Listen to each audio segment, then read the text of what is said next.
Okay, Jim. So I need a fork and a knife for this. Can you get me a fork and a knife? Listen, you might get some diseases holding that. It's pretty gross, huh? Yeah. I told Josh Moore on the podcast, like Barbarian Hour, you've been a guest, trying to get all the MAC coaches, by the way, that I would eat my hat. Did you hear me? Oh, I watched. I told you. I texted you. Told you I watched the whole thing. You wrote me a bunch of really mean things. Yes, I did. 100%. I mean, you even brought my son's names into it. I did. I said they would be embarrassed the way you were on that podcast. Okay. You did. You told me that if they look back on that in 20 years, they're going to be embarrassed of their dad. Yes, embarrassed. It's on the top. I couldn't believe it, Jim. I thought I was going to punch you in the face. I was thinking about it, but well, you're right. Yeah, it's kind of embarrassing that they made a bad pick. Yeah. Sometimes you make bad picks. They have done what you guys did to everybody else. They've kind of done that to all the MAC teams. They did it to Clarion. They did it to Edinburgh. They did it to Ryder, right? And they did it with a forfeit. Yeah. Is what's crazy. Like, they got a good team. CSU is good. Yeah, they got a good team. They're coming up. They got 3 guys in the coaches panel. Yep. So they're probably looking. They could have 5, 7 qualifiers. You beat a good team. Yep.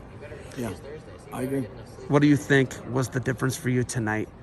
What was the momentum match of the night for you? 57 for me. 57 I think after Jake lost, I was a little nervous, to be honest with you, because I thought Jake out wrestled him. I thought there was about a 15 seconds there where he didn't out wrestle him, but I thought it's just Jake has hard times against taller kids. So you remove that match, I thought we were in trouble. But then Bobby went and Bobby's never really been in a big match before. He's a 6-year guy. He's getting his master's degree. He's Michael Fair's best friend. He's pretty much just came here to be with Michael and to be on our team. He works real hard, so he had an opportunity, and today he took advantage of it. It's kind of what the sport of wrestling's actually about. Yeah. Literally, a guy like that. 100%. A journeyman guy. He's got this goofy stance. He's duck-footed, right? And he's flat-footed a lot, but he wrestles through positions, and he wrestles real hard. Yeah, he's a great kid. Like I said, he's going to be really successful. He's getting his master's in less than a year. He'll get his master's from Kent, which it's one of the top online business programs in the country. And he's just, like I said, he's just a guy that just keeps working. And, for the most part, he weighs in, that's something we have to figure out with our team, but he pretty much weighs in case Enrique doesn't make weight. Enrique hasn't made weight the last few weeks. So that's a whole other story, a whole other thing. But he's just a team player. He's just doing whatever the team wants him, whatever I ask him to do, he does, which is great. And reminded me of Rudy Me a little bit. Yep. Like a guy who fights real hard and does his best. Yep. Maybe not super talented, but goes after it and does his best. Not very athletic, but just works really hard. And Patton's huge. By the way, guy. Patton's big. He won 2 tough matches last week. Cut a lot of weight this week. Yeah, and he's big. Yeah. Patton's huge for the weight. Yeah, he is. I mean, he's a local kid too, right? So that's a tough one for him to take. Yep. There's some history there. So my new wife Nanette, her daughter Paige, who lives at my house, is dating Patton's boyfriend. So he's over every day. Patton's boyfriend? Patton's roommate. They're roommates. My fault. Okay. Patton's roommate. I was wondering what's happening here, Jim. He was the one wearing the green face. Oh, really? Yeah, that was him? He's at my house every day. No way. You got a Viking guy heckling you that hangs out at your house with your stepdaughter. Embarrassment. They won't be allowed back in the house, but we won, so he'll be allowed back in. He probably won't want to come over for a few days, so I'll harass him. So I confused the names. It's Ferry and Faree. Ferry and Faree. Yes. Faree, and actually him and Pre-Hockey are both from Campbell. Best friends. So and that was the whole. He told me that. He just in his interview he told me that. He's like, I transferred because I live across the street. Let's go. All right, let's do it. Yep, they live together. They're like I said, Michael's doing great and Bobby's doing great. So it's like I said, I'm glad we got him. Do you feel like just to kind of defend myself here? Do you feel like they were probably favored over you if you look at it? I really truly didn't think they were favored.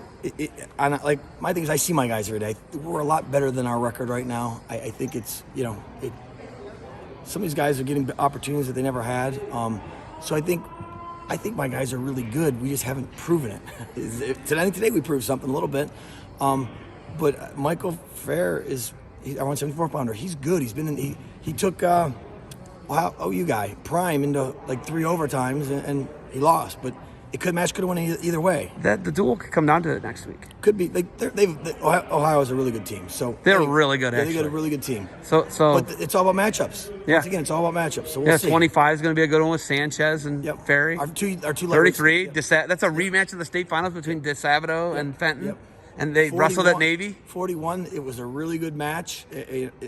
My guy was winning going in third period. He chose down and he kind of relaxed and got halved, and it was over. So there's going to be some really good matches. tonight is indicative of what a Division I college wrestling is, though. It is, you won 7 matches to 3. Yep. It could have easily been 5-5. 100%. It could, and like I said, we upset them in 4 matches on Yeah, paper. yes. That's how the Buffalo match. We lost to Buffalo. We lost 3 overtime matches, and we lost 2 matches at the buzzer. Our guys relaxed, and they got taken down to lose. You know, and like I said, Buffalo on the score looked horrible. You know, if you were here, it was actually, there was some really good wrestling. 21-9, right? Yeah, we lost all the close matches. Yeah, and they lost all the close matches tonight. Yep, They lost 100%. 74, they lost 65, they lost 57. Yeah. Right? 84 not close. 97 close match they won, but our but base hey, wrestled you great. won 285. Yes. Culver, how about that? Culver's was like a test of will. Yes. Because he just kept pushing and plugging away, and then the guy takes him down. He wrestles through the position. The guy literally falls down. He runs and tackles him, and then doesn't give up on the edge. The guy's arm was in the way. He kind of like finished it. It was a want-to match. Yep, 100%. He just wanted it more. They went overtime last year a few times, I think. Or one Was or two. that were they the matchup, or was it Spencer? Who was wrestling That when you was got the 2 control that of match? was it Spencer. him? No, that was him and Spencer. It was Spencer. That's what I thought. And he beat Spencer, didn't he? He beat him. Yeah. And that was why he lost the match, because you got the point. I got the point taken away. Yeah. I hate to bring it up. Sorry. No, it's all right. Got the win tonight. 2 though. years ago, I actually, it's one of those I can giggle at now. Got the win tonight, though. We did. Like I said, I'm real proud of my guys. It's like after the Buffalo thing, we came in. We had a really, really hard practice on Monday. Monday was we had to have an off day. We had an extremely hard practice on Tuesday. We had some guys that were fighting to get out. Another, I let the team kind of throw. It was one of those ones. You find out who your leaders are. You find out what we're made of as people, because we put them through a little bit more than our guys are used to, especially knowing we had to wrestle in 2 days. But I think our guys, we had to do it. We had to get, we have to start getting some of that softness off us, and softness that our guys are, and they have to learn how hard they have to work to win matches. I think a lot of guys figured that out today. I see a class 03 guy over there. Sean Wentz on his phone. Sean Wentz is on his phone. He's on his phone. We got some other 03 boys coming back this week. Nick Nemeth is coming for the OU one. Mark Lensman. We're doing the mat side thing. We're going to have 100 people in here. Are you going to do the same setup? I like this dual setup. Yeah, but we have to have the teams on one side, because the mat side comes all the way to the mat. Got it. We're not doing the both teams on one side, though, are we? Yeah, we are. We are. So you Okay. can go in the middle of that, like you normally do. Oh, okay. We'll put you in so the I'm middle. in there. Yeah. We'll put And you they're in like the a middle. dirty shirt. I like it. Yeah, we'll put you in there. But because of the mat side social that we're having, we have to put them all the way up to the mat. We're on the other side, 2 teams. Can you split 5-5 with OU? I don't know. Well, it all comes down to matchups in college. We've beaten their heavyweight before. We've never lost them at 25. We've never lost them at 33. Right, there's 3 matches. Could we find 2 other matches? Maybe. I don't know. Like I said, today we won some matches we weren't supposed to win. They could come here and, like I said, I think they're a really good team, and they could come here and beat the crap out of us if we wrestled like we did against Buffalo. So it's all going to come down to how my guys want to respond to it. And it'll be the biggest crowd that we've had in years because of Corona, and 2 years we didn't have the best team. I think we're a better team than we've shown. We all have to wrestle well. Like I said, I think our 25-pounder, he's probably the best guy on the team, and I think he got upset tonight. Yeah, that win. Yeah. Heil's massive, too. Yeah. Heil and Manley, 25 and 33 for CSU. Yeah. They're huge guys. Yeah. They're like your height. Yes, I know. They're big guys. Yeah, and Ferry has to do a better job of fighting hands, and he knows what he has to do. He can't give up his cross wrist either. Yeah. Can't do that. That's 101. That's college wrestling 101. But You're going to get beat up. Yep, You're going to give a bunch of 4 especially near with a guy falls. like that. Yes. So. All right. You got anything else for me? No, glad you could make it here. Pretty good atmosphere. I'm really looking forward to the OU one. We have Clarion in between that, so hopefully we can get a little streak going here. I think our guys, our guys realize they can win, which is real important. You need to win matches. You need to learn how to win matches to believe you can continue to win matches. I think today we might have had some guys that realized it. Congratulations. Thanks, on the win, appreciate Jim. it.